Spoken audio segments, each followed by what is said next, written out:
My 17-year-old daughter was left out of my sister's wedding for being too young. I didn't argue. I just calmly said we wouldn't attend. But when Christmas came, I made one small adjustment, and it sent the entire family into chaos. My name is Claire, the oldest of 3 sisters. Growing up, that rule meant I had to be dependable, the one who babysat, who helped, who stepped in whenever our parents were drained or distracted. I didn't resent it at first. It was simply the way life worked. Tessa, the middle sister, was the entertainer, always drawing laughter and attention. Rachel, the youngest, was the baby of the family, the one everyone spoiled and who slipped past consequences that left me as the one picking up after them when I became a mother. Things changed a little, though not nearly as much as I had hoped. I adopted my daughter, Myra, at age 3. She had these big, that flies, a quiet gaze that seemed to question whether the world could be trusted. I'll never forget the first time she called me Mom. I cried alone in the car after preschool drop-off. From the beginning, I made her a vow she would never feel unwanted in this family, that she would always belong. But no matter how much effort I poured in, I couldn't always keep that promise. Last spring, Tessa got engaged. There was a dramatic reveal, a massive diamond ring, and of course, a flashy Instagram post. Naturally, I congratulated her. Might even crafted her a handmade card, cut little bells from paper, and glued them down with way too much glitter. Tessa called it cute, then tossed it into the backseat of her car. I stumbled on it 2 weeks later, half crumpled under an empty Starbucks cup. Still, Myra was excited for the wedding. She scrolled through dresses online, asked if her hair should be styled up or down. I could sense her nervousness, but there was hope shining in her eyes. All she wanted was to be part of it. Then the invitation showed up in the mail. It was one of those fancy kinds. Thick cardstock, golden borders, the type that probably cost more than my monthly water bill. I tore it open at the kitchen counter while Myra was bent over her homework at the table. It listed the usual details: location, attire, RSVP instructions. Then my eyes caught it. Adults only, 18 plus, strictly enforced, no exceptions. I read it again, hoping I had misinterpreted, but I hadn't. Maya picked up on my expression instantly. She lifted her head and asked, "She doesn't want me there," I answered quietly. "It's an 18-plus wedding." She was silent for a moment, then asked, "Is it because I'm adopted?" That question split me open inside. She said it so casually, as though it were a truth she had already resigned herself to. I assured her, no, absolutely not. But I knew exactly why she asked. It wasn't the first time we'd run into something like this. Not this exact situation, but other small moments, offhand comments that slipped beneath notice. Once my mom introduced Myra as Claire's girl, never our granddaughter. Tessa would refer to her as your daughter, like she was talking about the kid next door at family gatherings. Myra would offer to help in the kitchen, and no one would even acknowledge her. I tried to believe it was unintentional, that they didn't mean anything by it. But this time, it was clear I didn't fight. I didn't yell. I just went online and clicked. Not attending, no explanation. Just know I thought that would be the end of it. The next day, Tessa texted me, "Hey, just saw your RSVP. Is everything okay then?" A follow-up, "If this is about the age thing, I hope you understand. We're being super consistent with everyone. Nothing personal, right? Not personal, except that Myra is her niece and she's 17. Not 7, not 7. I didn't answer. Then Rachel messaged me. Tessa said, "You're not coming." Like, what's going on? Then my mom called. She never calls me just to talk. So I picked up, already bracing myself. "Claire," she said, "I heard you're not going to the wedding. Is this really about the age limit?" I said, "Why is not invited? I'm not going without her. She's almost 18. My mom said, "It's not like she's a little kid. She's family." There was a pause. "Don't punish your sister over this. It's one night." I didn't argue. I just said, "We're not going," and hung up. That should have been it. But then came the group chat messages, the guilt, the little comments that weren't even subtle. "Rachel, can't believe you're making such a big deal over one rule. You always have to cause drama. Meyer is not the only one not coming. This isn't about her. You're making it about her." My mom sent a long message about family unity and forgiveness, about how we've all made sacrifices, about how it's hard being in the middle. I didn't respond. Meyer deleted the dress photos from her phone. She stopped talking about the wedding. She didn't cry, but I think that's what hurt me the most, how unsurprised she was. She'd already learned what I spent too long trying to ignore. So, when Christmas came round and no one had apologized or even brought it up, I made a quiet decision. I didn't invite them. No big announcement, no blow up, just silence. And that's what made them really angry. If you'd asked me 10 years ago what I thought motherhood would look like, I would have said birthday parties, messy hugs, glitter on the carpet. I wouldn't have said trying to protect a child from people who claim to love you both. When Maya came into my life, she was 3 years old and heartbreakingly serious. Big brown eyes, soft curls, and a quiet stare that made you feel like she was memorizing everything you said just in case she needed it to survive you. She didn't warm up quickly. She didn't giggle on cue. She didn't run into my arms like a movie scene. But when she finally reached for my hand in the grocery store without being asked, I cried in the parking lot for 10 minutes. My husband, Ethan, was the one who said that was the moment she chose you, and I've been choosing her every day since. But my family never quite knew what to do with her. At first, I chalked it up to awkwardness adjusting. Barely. She didn't have my eyes. She didn't carry my last name yet. She didn't jump into conversations at holidays the way the other kids did. But it was more than that. It was the way my mom referred to her as the little one, instead of Meyer. The way Tessa once asked, "Are you going to tell her she's adopted when she's older?" When Meyer was standing right there, the way Rachel's kids got Easter baskets from our parents with personalized names, while Meyer got a generic one with a happy spring tag, wasn't overt. It was quieter than that, softer, easier to excuse if you wanted to. But Maya noticed. She always noticed. I tried to be patient. I really did. I explained. I redirected. I gave them the benefit of the doubt. When Meyer was 6, she told my dad she wanted to be an artist. He smiled and said, "You'll need something more practical than that." When she was 8, she drew her picture of our family, me, Ethan, and her, and gave it to my mom. My mom smiled, said, "Thank you," then set it down and never mentioned it again. Meyer asked later why it wasn't on the fridge, like the other cousins' drawings.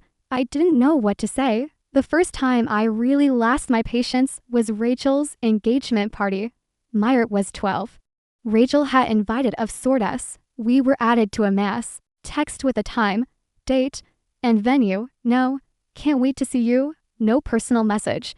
But we went anyway because I thought, this is how we change it. We keep showing up. Meyer wore a pale blue dress and these little silver flats she picked out herself. She was nervous, kept asking if she looked okay, if she could stay close to me at the party. Rachel greeted us with a tight smile and a hi, then turned to hug the next person without asking me anything. No compliment. "No, you look so grown up."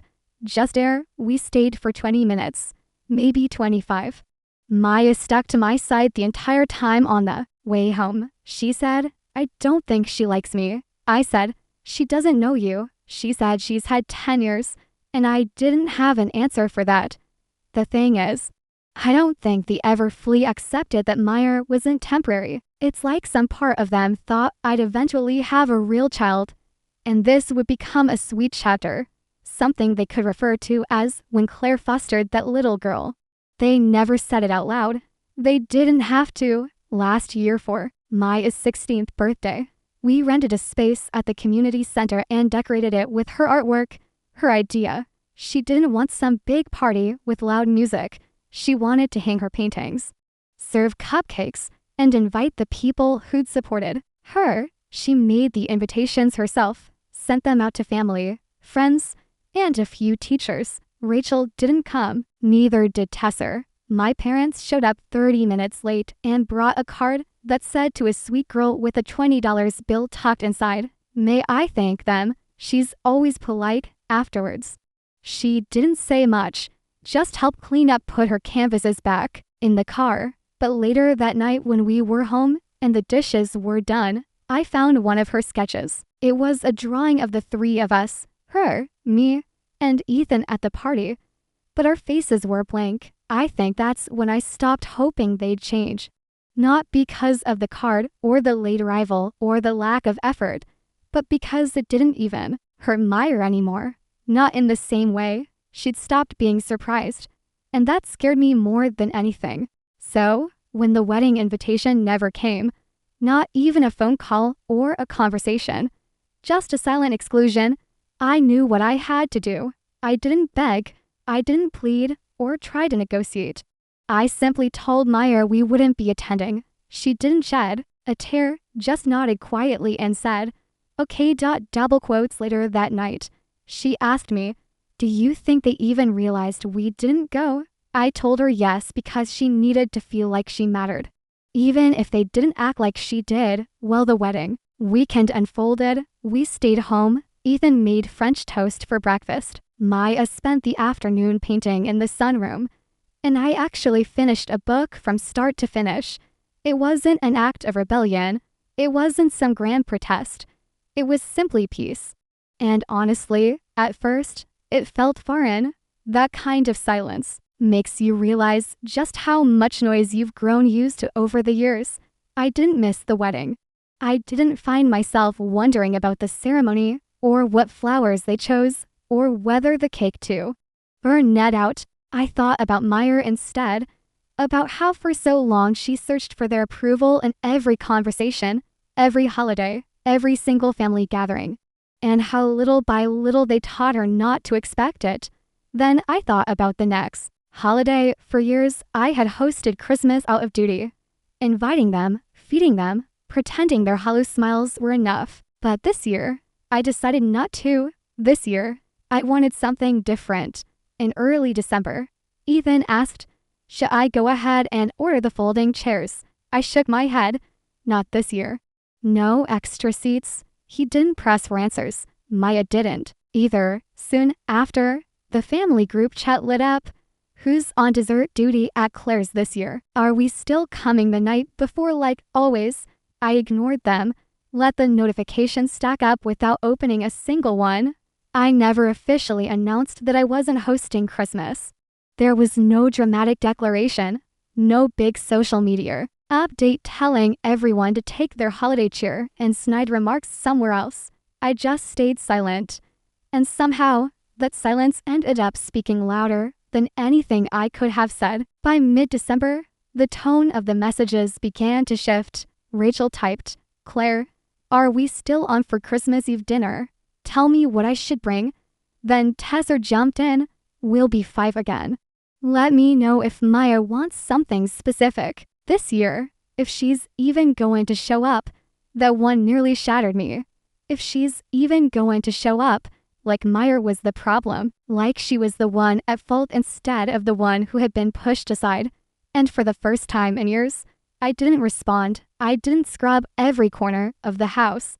I didn't place a pre-order for a roast. I didn't drag out the folding chairs or haul the dining table leaf from the garage. When my silence held, the phone calls began. First from my mom. I let it ring. Then Rachel. Then Tesser. Finally my dad, who left a voicemail. "Claire, we just want to know what's happening. Your mother's upset. It's not too late to do the right thing." The right thing. As if welcoming people who excluded my daughter was somehow the moral choice. As if serving them dinner could erase the wounds they refused to acknowledge. That year, no one came over. Instead, Ethan and I cooked lasagna in our pajamas while Meyer shaped sugar cookies, edges crumbling. But sweet all the same. We stayed in, watched movies, opened gifts ahead of schedule. We laughed harder than we had in months, and for once, Christmas actually felt like home. No one walked on eggshells. No one translated pointed remarks. No one went silent just because Meyer entered the room. It was simply us. And that's when the group chat began to stir again. December 26th, Tusser wrote, I just think it's sad. We've all tried to include Meyer, but Claire makes it impossible to connect with her. Rachel added, if you cut off family every time there's conflict, you'll end up alone. Dad chimed in, the way you're handling this is cruel. I'm sorry. But it is. Then my mom sent a picture of their Christmas tree with the caption, it wasn't the same without you. Meyer would have loved her gifts. I didn't reply because they weren't gifts for Meyer. They were guilt-wrapped invitations to come back and pretend everything was fine. And I'd done that for too long. A few days later, we got a card in the mail, no return address. But I knew the handwriting inside my mother had written, I wish you'd think about the example you're setting. Meyer will see how easily you shut people out. That line stuck with me because I realized that's exactly what I want her to see. Not that love is disposable, but that love, real love, doesn't ask you to shrink yourself. It doesn't ask you to sit quietly while the people around you pretend. Your pain is too uncomfortable to acknowledge. Maya didn't ask about the messages, but I know she saw the tension. She's never been one to ask directly. She just watches, absorbs like she's still trying to figure out which parts of the world are safe. One night she was curled up on the couch with a blanket over her legs sketching something. She paused then said, if I wasn't adopted, do you think they'd like me more? The question hit harder than any of the text. I sat down beside her. Sweetheart, I said, they probably pretend better. But the way they treat people who aren't like them, that was never about you. She looked at me with those same serious eyes from the day I met her and said, I don't think I want them to like me anymore. And that was the moment I stopped waiting for an apology. A few days later, my father called again. I let it ring. Then he texted, your mother's not sleeping. She feels like she's lost you. We know we messed up. But that doesn't justify shutting everyone out. That's not who you are. I stared at that line for a long time. That's not who you are. I used to wonder about that. Used to question whether I was being too cold, too sensitive, too harsh. But now I think this is who I am. Someone who finally knows what she will and won't tolerate. Someone who knows that keeping peace at the expense of your child's dignity and noble, its hardest dressed up as tradition. The final straw came from Tesser. She sent a voice memo. One of those rambling ones where people try to sound calm, but every sentence has a knife tucked inside. I just think it's sad. Claire, you always made such a big deal about how much you love Meyer. But now it feels like you're using her as a shield. Like anytime someone doesn't treat her like royalty, you cut them out. That's not healthy. That's not parenting. That's obsession. I didn't listen to the rest. I deleted the message and blocked her number. Because if loving Meyer fiercely, completely is seen as obsession in their world, then yes, I'm obsessed. I'm wildly unapologetically obsessed with protecting the person who needed me the most, and nothing they say will make me regret.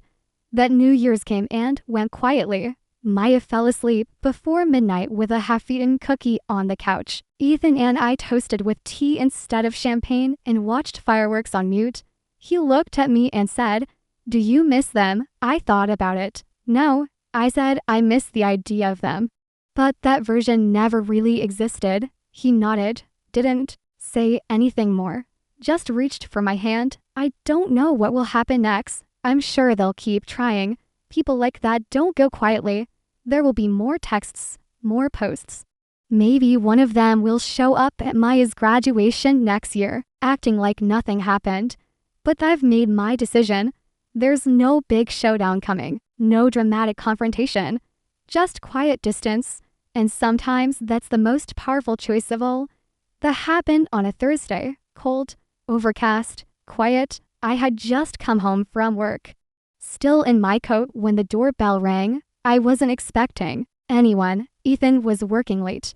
Meyer was upstairs preparing a portfolio project for her college applications. I opened the door and there they were. My parents standing on my porch like it was still 2007 and we were pretending nothing ever went wrong. My mom had a Tupperware container in her hands. I think they were oatmeal cookies, her specialty, stuffed in the middle, slightly burned around the edges, the kind she used to make when I was little. Claire, she said with a breathy little smile, we thought we'd stop by. I didn't say anything at first, just stared at the container in her hands like it might be booby-trapped. My dad shifted beside her. Can we come in just for a minute? No. I said. There was a pause, surprise maybe, but not long enough to matter. My mom tried to recover with another warm tone. We just wanted to talk. Things got heated. But we're still your family. She offered the cookies like a peace treaty. I didn't take them. That's when the smile started to falter. You don't have to be like this, she said, her voice tightening. We know it's been hard raising a teenager, pushing everyone else away. My dad added, we tried to be patient. We gave you space. But this, you're going to lose your real family over a girl who's going to leave in a few months. My stomach clenched. She's 17. My mom said softly, she'll go off to college soon. And then what? You'll be alone? You'll regret this. I could hear the words underneath the words. This wasn't about reconciling. This was about control. And then, my mother said it. The thing I think she'd always believed deep down. I'm sorry, Claire. But she's not blood. She's not really one of us. She said it gently, like she was doing me a favor. Like she expected me to nod and say, you're right. I lost my way instead. I took a deep breath, stepped back, and said, you need to leave right now. My dad looked taken aback. Claire, no, I said louder. You don't get to come here with cookies and pity and act like this is kindness. You don't get to insult my daughter to my face and then wonder why I'm not inviting you in. You're going to regret this, my mom said again, her voice cracking now. When she leaves you, when she forgets about you, you'll see our door will still be open. You'll come back. You'll realize we were right. I didn't say anything I didn't need to. I closed the door, locked it, and leaned against it until I couldn't hear their footsteps anymore. I told Meyer the next day I wasn't going to. I didn't want her to carry their poison.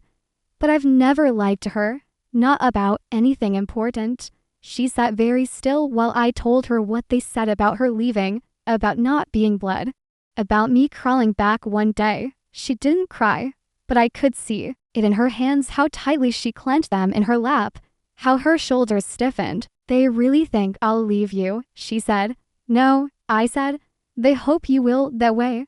I'll meet them again. She nodded slowly. They don't get to hope things about me, she said.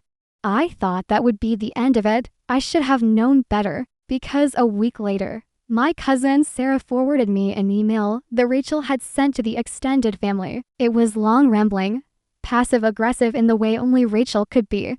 But the point was clear. She told them I had abandoned the family for a girl who manipulated her way into Claire's life and isolated her from everyone else. She implied Meyer had been difficult, distant, and ungrateful, that my relationship with her was unhealthy, that I was obsessed with protecting her from imaginary slight. It was vile and worse.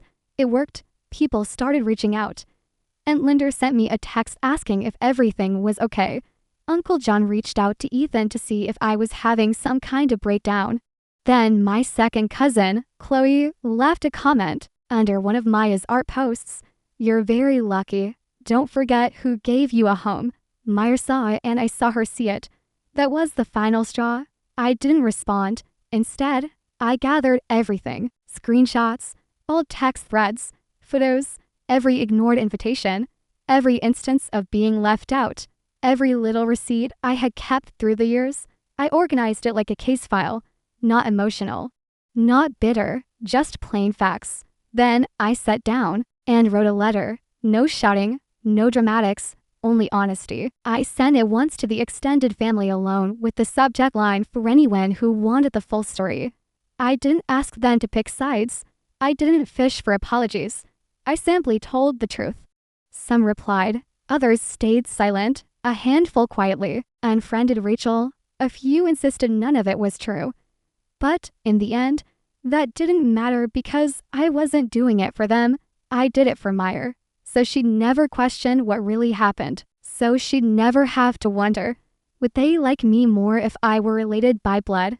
After that, I blocked anyone who tried to argue, anyone who said, maybe if you just sat down and talked it out, anyone who thought keeping the peace was more valuable than shielding a child from emotional neglect dressed up as family values.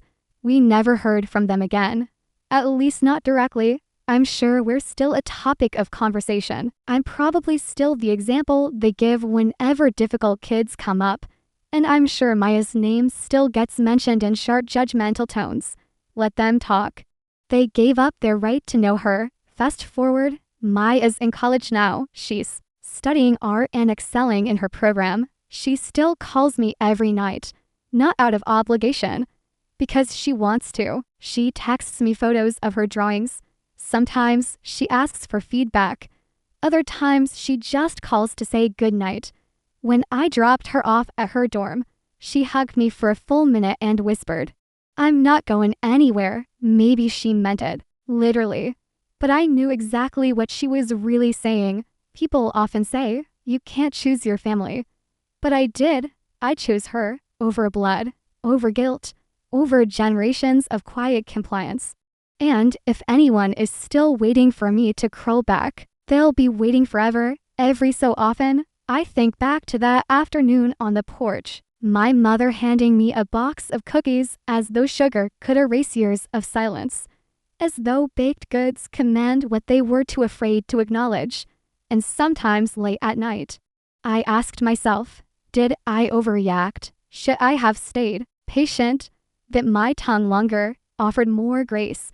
But then I remember Maya's face the moment I told her, they don't get to treat you like that. I remember how tightly she clung to me when I left her at college. And above all, I remember the promise I made, the one no one ever made to me when I was little, that I would choose her every single time. Do you think I made the right choice? Share your thoughts in the comments. And if you'd like to hear more stories like this, don't forget to subscribe.